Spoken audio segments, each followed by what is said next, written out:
विवाद को लेकर मीटिंग कर रहे थे, क्या फैक्ट फाइंडिंग आप लोगों ने पाया? आज यहाँ प्रेस क्लब ऑफ इंडिया में हम लोगों ने जो हमारे 12 मेंबर्स की टीम मेवात में 19 तारीख से लेके और 21 अगस्त तक मेवात में रही, उन लोगों ने एक फैक्ट फाइंडिंग जो रिपोर्ट बनाई है वो आज हम लोगों ने रिलीज़ की है। तो ये एक मीटिंग नहीं थी, बल्कि हम यूँ कहें कि मेवात के अंदर 31 जुलाई के बाद जो कुछ हुआ उसकी एक मुकम्मल दास्तान थी। सिर्फ 31 का वाक़या ही लोगों ने देखा है, लेकिन उसके बाद जो हिडन तौर पे वहाँ के मुसलमानों के साथ जिस तरह का जुल्म किया गया है उसकी एक दास्तान, ये फैक्ट फाइंडिंग रिपोर्ट हमारी आज रिलीज़ हुई है। हमने ये जाना है इस फैक्ट फाइंडिंग रिपोर्ट में कि 31 जुलाई के बाद बहुत सारे मुस्लिम यूथ्स को, जिनका बहुत दूर दूर तक इस वायलेंस में या पत्थरबाजी में कहीं भी कोई ताल्लुक़ नहीं था, उनको गिरफ़्तार किया गया। बहुत सारी मुस्लिम महिलाओं को जो है वो इस तरह के वर्ड उन पर गाली गलौज की गई है कि वो अपनी दास्तान बयान करती करती रोने लग जाती हैं। बहुत सारे लोग जो अपने घरों को छोड़कर उन्होंने पलायन किया और उसके बाद में वो तमाम लोग जो है बहुत दूर दूर जाकर रहने लग गए हैं। ये दास्तान ये तमाम उस वायलेंस की है जिसमें मासूमों के और बेकसूर मुसलमानों के 1280 घरों को तोड़ा गया है।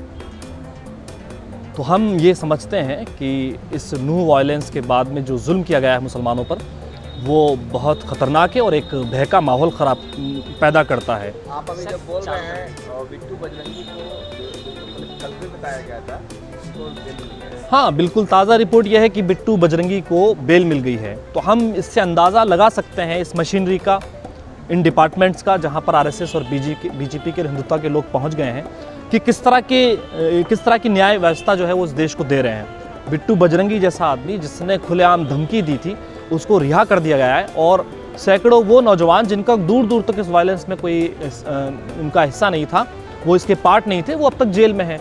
तो एक तरह से ये अन्याय है, उस अन्याय के खिलाफ भी हमने आवाज़ उठाई है। और आपके माध्यम से भी मैं बात कहना चाहता हूँ कि ये जो अन्याय इस वक्त हो रहा है, बीजेपी जो गवर्नमेंट कर रही है, ये अन्याय इनको ले डूबेगा 2024 के इलेक्शन में, अगर इस तरह से चलता रहा तो।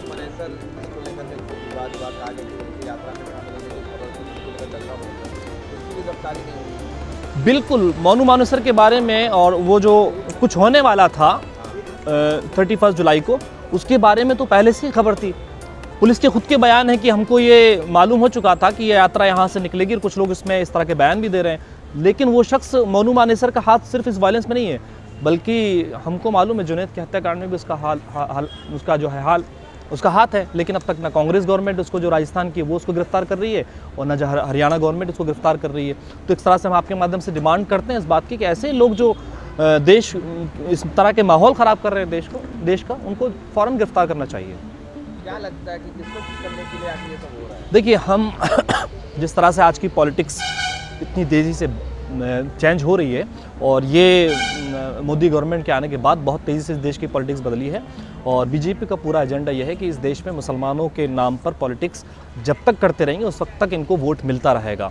तो सीधी सी बात है कि जिस तरह के इंसिडेंट अब हो रहे हैं, वो 2024 के इलेक्शन की तैयारी है। मोदी तीसरी बार सत्ता में आना चाहते हैं, इसीलिए इस तरह के इंसिडेंट की शुरुआत जो है वो आपके हरियाणा से हुई। सबका साथ सबका विकास। हाँ, ये नारा तो बहुत झूठा है। वो इतनी बार बोला जा रहा है कि तमाम सत्य को दबाया जा रहा है इस नारे के नीचे। ये एक झूठा नारा। अगर ये सबका साथ सबके विकास की बात है, तो ऐसे लोगों को साथ रखना चाहिए ना, जो माएँ और बहनें घरों से बाहर हो गई है, वो उनकी माँ बहन नहीं है। बार बार ये भी आपको कहा जाता है कि आखिर क्यों हिंदू जो यात्राएं होती है उन पर ही पत्थर फेंके जाते हैं? नहीं अजहर, देखिए, आप फैक्ट फाइंडिंग रिपोर्ट पढ़ेंगे तो आपको मालूम होगा, इसमें दो बातें हैं जो मैं आपके सामने रखना चाहता हूँ। ये कि बार बार हिंदू यात्राओं पे ही जो है पत्थरबाजी की जाती है, ये बहुत ही गलत नैरेटिव जो सेट किया जा रहा है। हिंदू यात्राओं में तलवार लेकर चलने की परमिशन कौन सा धर्म देता है, ये बताइए आप मुझे। तलवार लेकर हिंदू यात्रा में जाना और उसके बाद आप किसी एक रिलीजियस कमेंट करके एक कम्युनिटी को भड़काना, ये तो बहुत गलत है। तो आप पर्सनल जो है कमेंट कर रहे हैं, किसी रिलीजियस कमेंट कर रहे हैं, उसके बाद जो है कोई अगर एक बंदा भड़क जाता है, कोई बात हो जाती है, तब उसके बाद इस तरह के मामला आते हैं। तो ये कहना कि हिंदू शोभा यात्रा पर ही बार बार पत्थरबाजी की जाती है, ये बिल्कुल ही सिरे से गलत है। नहीं तो वो तो आप सारे नेता, साबित प्रज्ञा, भाजपा के साथ वो कहते हैं छुरी रखो, चाकू रखो, ताकि मतलब जिस तरह से जिहादी बोल रहे हैं ताकि आपको खतरा ना हो?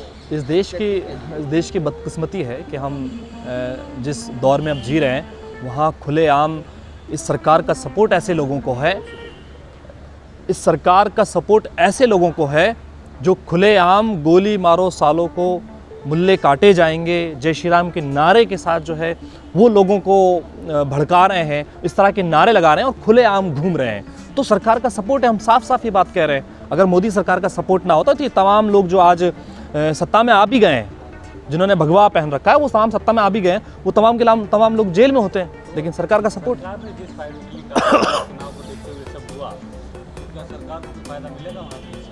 देखिए, हम तो ये समझते हैं कि अब तक मिलता आया तो मिलेगा, जाहिर है। आपको लगता है? हाँ, बिल्कुल मिलेगा, क्योंकि उसकी वजह मैंने ऊपर भी बताई थी और अभी भी मैं बता रहा हूँ। सरकार यहाँ की जो मेजॉरिटी है बहुत अच्छी है, जो मिलकर रहना चाहती है, उसके मानसिकता को ख़राब करना चाहती है, उस भाईचारे को ख़त्म करना चाहती है जो इस देश की तहजीब है, जो हिंदू और मुस्लिम जो भाईचारा है उसको ख़त्म करना चाहती है। मेजॉरिटी जो इस देश की उसको अलग करना चाहती है उन लोगों से जो इस देश के ऊपर, जिनके ऊपर जुल्म किया जा रहा है, तो उसका फ़ायदा ज़ाहिर उनको मिलेगा।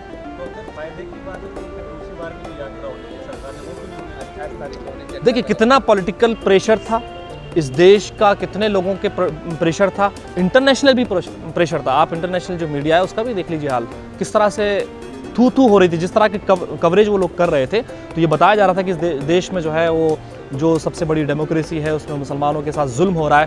तो कहीं ना कहीं इंटरनेशनल लेवल पे इस देश की सरकार के ऊपर थू हो रही थी, इस वजह से उस प्रेशर में रोका। वहाँ के लोग कहते हैं कि हम मतलब हिंदू लोगों कहते हैं कि हम इस तरह के माहौल में, ये जो हुआ है वायलेंस, उसमें इन्वॉल्व नहीं थे, सब बाहरी लोग थे जो बाहर से ये लोग लेकर आए थे। लेकिन आसिम साहब, इंसाफ कैसे मिलेगा जिनके घर टूटे हैं? इंसाफ के लिए बहुत सारे लोग तो वो हैं जो इंसाफ की बात ही नहीं करना चाहते। हम उन लोगों में से हैं जो इंसाफ की बात आपके माध्यम से पहुंचाना चाहते हैं, प्रोटेस्ट के माध्यम से पहुंचाना चाहते हैं, और देश के हर नागरिकों के पास जो खामोश हैं उनसे कहना चाहते हैं कि आप बाहर निकलें, अपने पड़ोसी की हिफाजत करें, महल्ले में रहने वाले लोगों की हिफाजत करें। तो जनता जब तक नहीं जागेगी, जनता जब तक इनके इस विचारधारा को नहीं समझेगी जो तोड़ने वाली है, तब तक हमें लगता है कि इंसाफ के न्याय को। किताबें दी थी कि अगर उनकी तरफ से रैली होगी तो हम लोग भी लेक्चर लेकर दौड़ेंगे। जाटों ने इस दंगे को कहा कि भाई हम इसमें शामिल नहीं होंगे, इनका क्या असर पड़ा किसान? देखिए, इसका असर तो पड़ा है। हम ये समझते हैं कि वहाँ के जो मेवात के लोग हैं उनको एक कॉन्फिडेंस आया है इस बात का कि हमारे साथ बहुत सारे लोग हैं जो इस जुल्म और इस अन्याय के खिलाफ हमारे साथ खड़े हैं। तो उसके ज़ाहिर है वो कॉन्फिडेंस उन लोगों के अंदर आया है और एक बहुत अच्छी पहल है जो इन लोगों ने की, उसकी सराहना करनी चाहिए।